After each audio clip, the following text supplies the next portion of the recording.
السلام عليكم ومرحبا بكم اليوم معنا في قناة شيوات بيتية، وما تنساوش تشاركوا معنا على قناتي. اليوم جيتكم بوصفة البطبوط الصغيور كيجي واعر ورائع بزاف. نتمنى تعجبكم هاد الوصفة. بسم الله على بركة الله. عندنا 500 غرام تاع القمح الصفر، يعني القمح الصفر هانتوما كتشوفوا، وعندنا 250 غرام تاع فورس، نص كيلو نص ديالو فورس، وعندنا الملحه معلقه السكر باش كيتحمر لينا، وعندنا 2 معالق كبار تاع الزيت. بسم الله، واحد جوج باش كيجي رطب، والخميره ديال الدار نحطوها هنا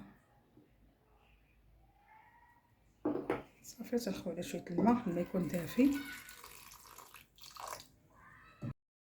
وهنا كنبداو نجمعوا العجينه ديالنا. انا بطبيعه الحال ما كنعجنهاش، غير كنجمعها كما شفتوا صافي. كنغطيوها وكنخليوها تخمر، كنهودوها ملي كتخمر كنهبطوها، كنعاودو نغطيوها نخليوها تخمر عاوتاني المره الثالثه صافي. كنبداو نكرسو فيها صافي. هنا غنشدو العجينه ديالنا غنقسموها على جوج، ونرشو الطاوله ديال العمل ديالنا بالدقيق ونسرحوها صافي، ونبداو نقطعو القياسات اللي بغينا حنايا، صغير ولا متوسط صافي. نخطوها تولي تخمر شويه، ومن بعد نشعلو المقله ديالنا ونطيبو البطبوط. هانتوما كما كتشوفوا كيجي منفوخ.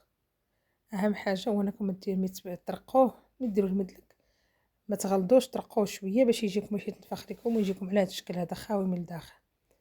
نتمنى تعجبكم وصفه اليوم، والى اللقاء في حلقه جديده من شيوات بيتيه.